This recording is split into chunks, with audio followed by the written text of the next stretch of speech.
તો hello friends, welcome back to our new video. અને આપણે આજે ચાલુ કરવાના છીએ શું તો કે મોસ્ટ આઈએમપી સેક્શન ડી માં પાઘડીના દાખલા, પાઘડીનું મૂલ્યાંકન. હવે ઘણા બધા વિદ્યાર્થીઓને પાઘડીના ભલે ને સાવ સાદી રીત હોય પણ મોસ્ટમાં મોસ્ટ આઈએમપી દાખલા કે જે ટોપર હશે ને એને પણ આ દાખલામાં ભૂલ પડશે. કેવા દાખલા તો આપણે હમણાં જોઈએ. હવે આપણે જે પરીક્ષાને હવે થોડાક જ દિવસોની વાર, 7-8 દિવસોની જ વાર છે, બરાબર. તો હવે આઈ હોપ કે ઘણા બધા વિદ્યાર્થીઓની તૈયારી બહુ જ જોરદાર ચાલતી હશે, ખૂબ જ સરસ રીતે ચાલતી હશે. તો આવી જ રીતે તમારે આગળ તૈયારી તમે ચાલુ રાખજો અને સારા માર્ક આપણે એકાઉન્ટમાં લઈ આવજો. હવે જો આપણે અહીંયા પાઘડીનો દાખલો છે. પાઘડીના દાખલામાં કઈક રકમ આ રીતે આપણને આપેલી હોય કે નીચેની માહિતી પરથી યોગ્ય સરેરાશનો ઉપયોગ કરી. કઈ સરેરાશ ગણવાની છે એ હજી આપણને કીધું નથી. યોગ્ય સરેરાશનો ઉપયોગ કરીને પાઘડીની કિંમત છેલ્લા 4 વર્ષની ખરીદીના આધારે. ચાલો, ખરીદીના વર્ષ તો આપી દીધા, 4 વર્ષ. હવે શું કરવાનું તો કે આપણે પહેલા જોવાનું કે સાદી સરેરાશની રીતે થશે કે પછી ભારિત સરેરાશની રીતે થશે. ચાલો જોઈ તો કે 60,000 રૂપિયા છે, 68,000 રૂપિયા છે, ચાલો વધે છે. 80,000 રૂપિયા છે, ચાલો નફો વધે છે. 84,000 રૂપિયા છે, ચાલો નફો વધે છે. 98,000 રૂપિયા છે, નફો વધે છે. તો નફામાં સતત શું થાય છે? વધારો થાય છે. અને નફામાં સતત વધારો થતો હોય તો આપણને ખબર છે કે ભારિત સરેરાશની રીતે દાખલો ગણવાનો થાય. બટ આમાં તમે ભારિત સરેરાશની રીતે દાખલો ગણ્યો તો તમારા 4 માંથી 4 માર્ક તમારે ગયા. યાદ રાખજો શું કરવાનું સૌથી પહેલા તો કે વર્ષ જોવાના, વર્ષ કઈ રીતે છે. આમાં ભલે ને આપણને આપ્યું કે સતત નફો વધે છે પણ વર્ષ નહીં જોયા તો તમારા માર્ક કટ થશે, ઈ ધ્યાન રાખજો. વર્ષ કઈ રીતે જો તો કે સૌથી પહેલા તો 2013-14 છે, પછી 14-15 અહીંયા છે, જો 2013-14, પછી 14-15, પછી 15-16, પછી 16-17 અને પછી 17-18. આ રીતે વર્ષ લાઈનમાં ગોઠવવાના હોય. પછી એની સામે જ જેટલો નફો હોય ઈ જ નફો ફરજિયાત અહીંયા લખવાનો હોય.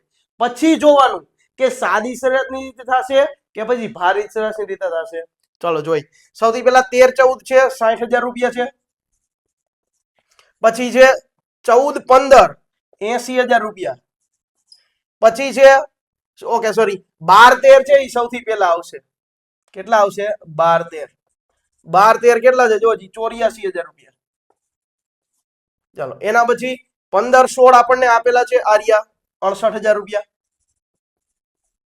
અને છેલ્લે 16-17 આપણને 98,000 રૂપિયા આપેલા છે. જો આ છેલ્લે કઈ કામમાં આવશે નહીં. સૌથી પહેલા 12-13 માં 84,000 રૂપિયા છે. પછી 13-14 માં થઈ ગયા 60,000 રૂપિયા ઘટ્યો.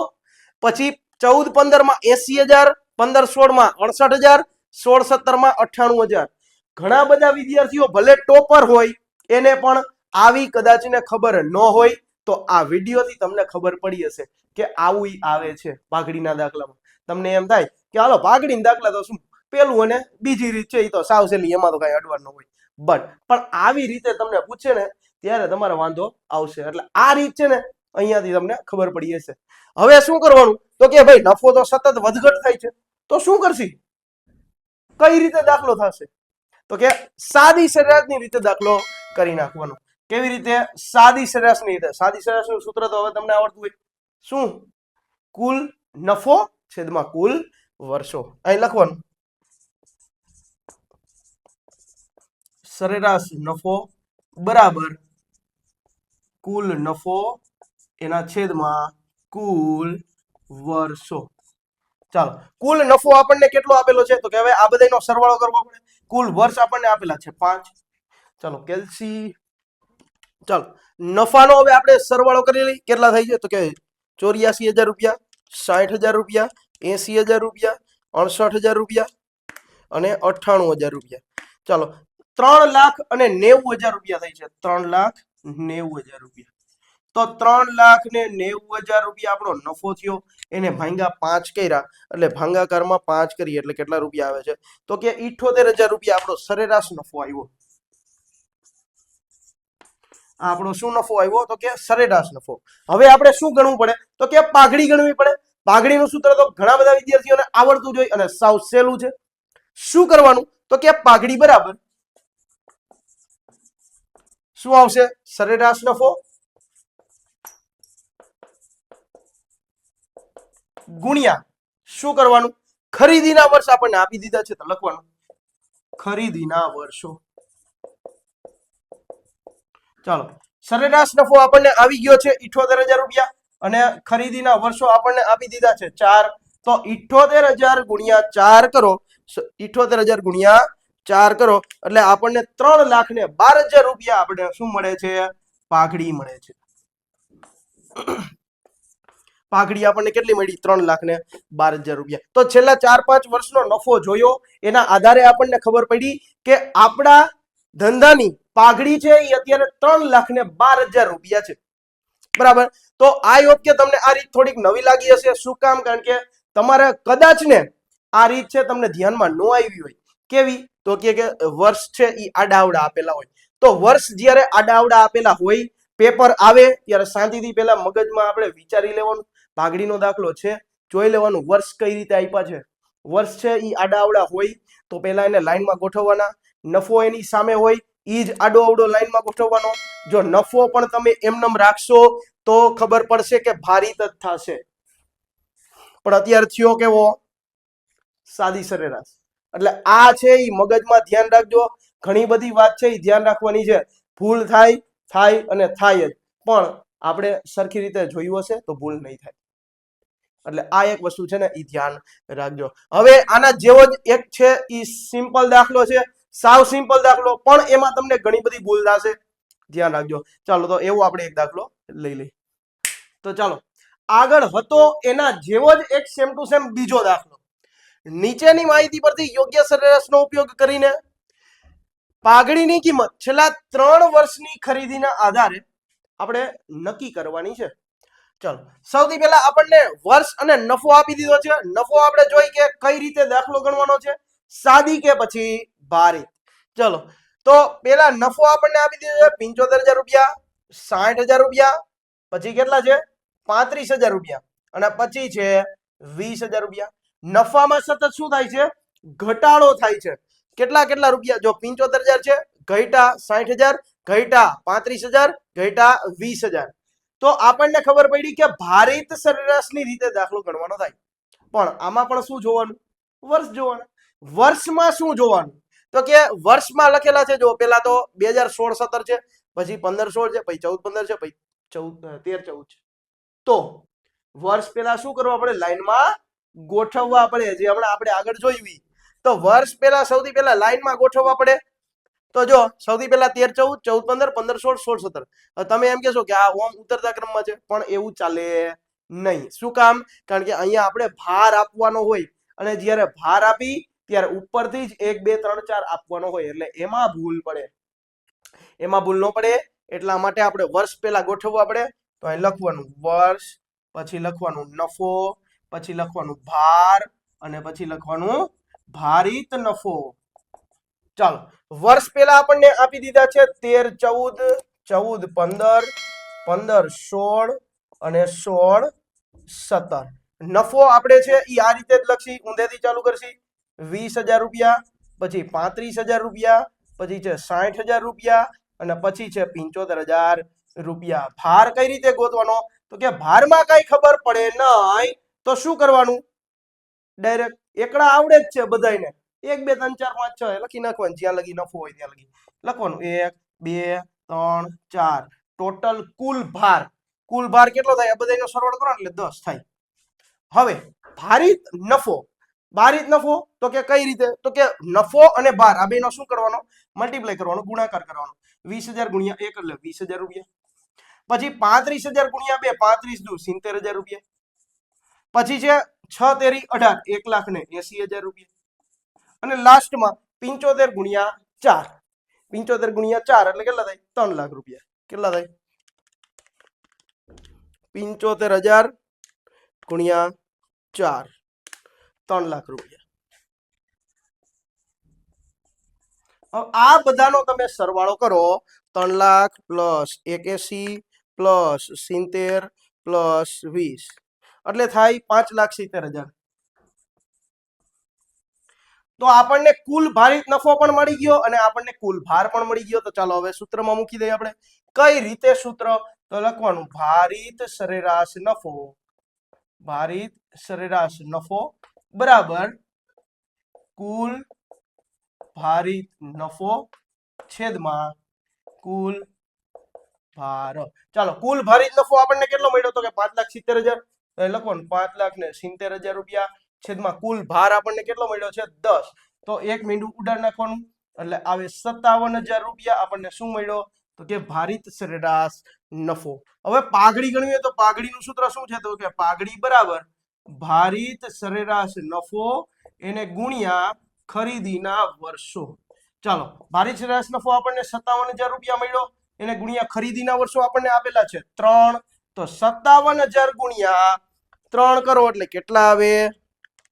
57,000 ગુણ્યા 3 કરો એટલે આપણે 1,71,000 રૂપિયા આવે. 1,71,000 રૂપિયા.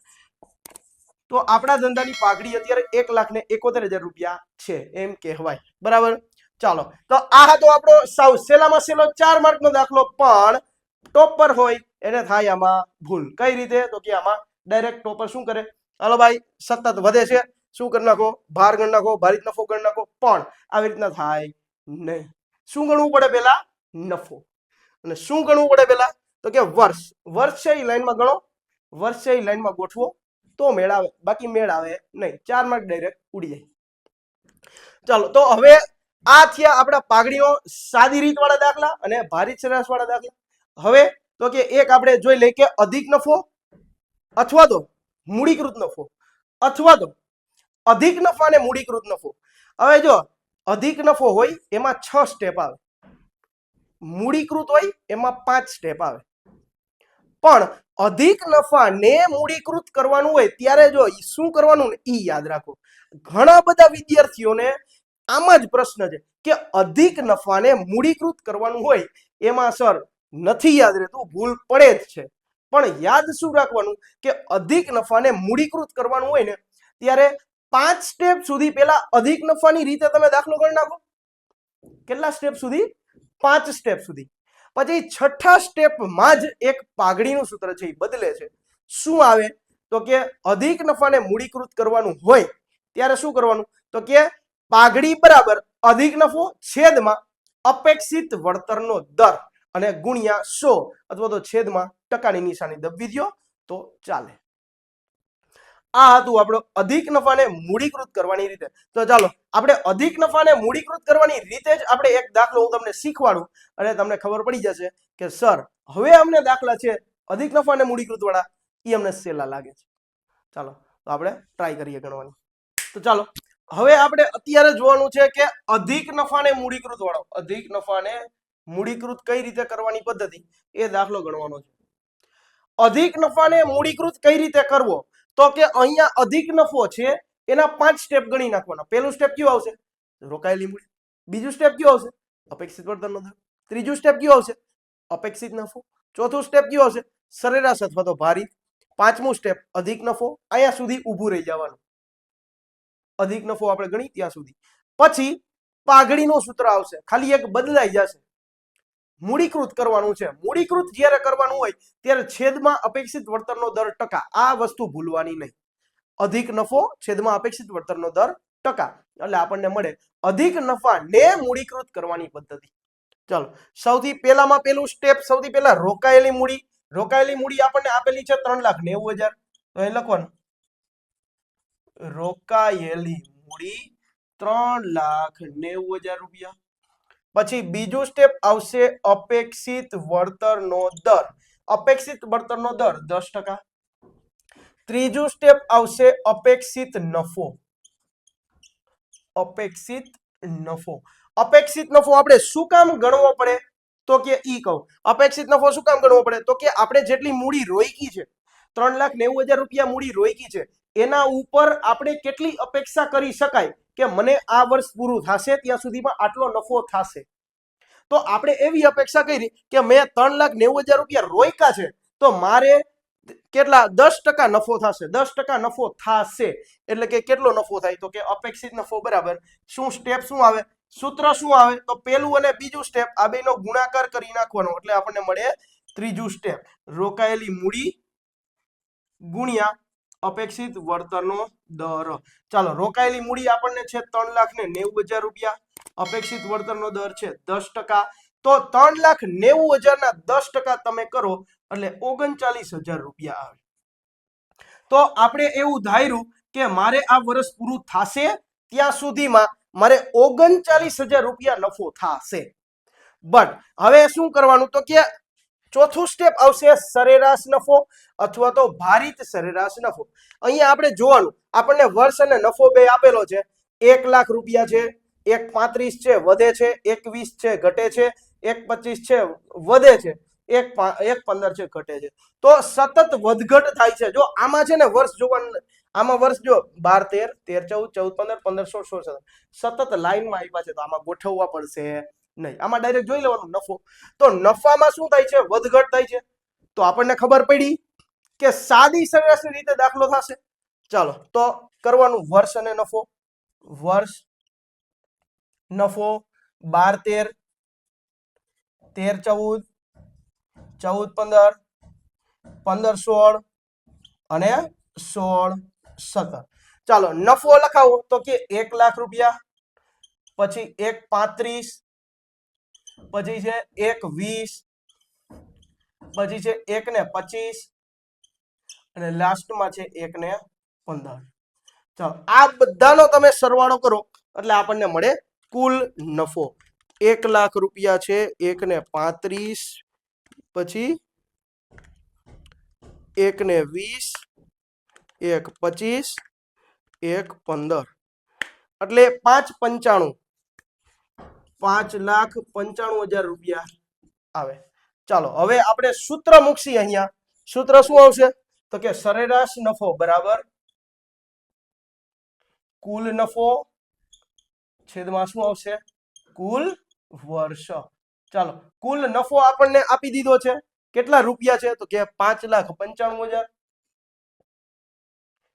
છેદમાં કુલ વર્ષ કેટલા છે 1 2 3 4 ને 5 તો ભાંગા 5 કરી નાખવાના એટલે આપણને શું મળી જાય તો કે સરેરાશ નફો તો ભાંગા 5 કરો ભાંગાકારમાં 5 1,19,000 રૂપિયા તો એ આપણે અહીંયા લખવા પડે પેલા અહીં લખી નાખી 1,19,000 રૂપિયા હવે આ 1,19,000 રૂપિયા આપણને અત્યારે શું થયો તો કે આપણને નફો થયો હવે આપણે ધાર્યું તું શું તો કે મારે 39,000 રૂપિયા નફો થશે એવું ધાર્યું પણ થયો કેટલો નફો તો કે 1,19,000 રૂપિયા નફો થયો તો ધાર્યો તો એના કરતા કેટલો વધારે નફો થયો ઈ ગણવું હોય તો એના માટે જરૂર પડે અધિક નફો એના માટે પાંચમા સ્ટેપની જરૂર પડે અધિક નફો તો આ જોવાનું અધિક નફો બરાબર સૂત્ર શું આવે તો કે પાંચમું સ્ટેપ જોતું હોય તો ચોથા સ્ટેપમાંથી ત્રીજું સ્ટેપ માઈનસ કરવાનું ચોથા સ્ટેપમાંથી ત્રીજું સ્ટેપ શું કરવાનું માઈનસ કરવાનું તો ચાલો લખો તો કે સરેરાશ નફો માઈનસ અપેક્ષિત નફો સરેરાશ નફો આપણને આપી દીધો છે કેટલો આપણે જોયો 1,19,000 રૂપિયા માઈનસ અપેક્ષિત નફો આપણે ધાર્યો તો 39,000 રૂપિયા તો 1,19,000 માંથી 39,000 રૂપિયા બાદ કરી નાખો આપણને મળ્યા 80,000 રૂપિયા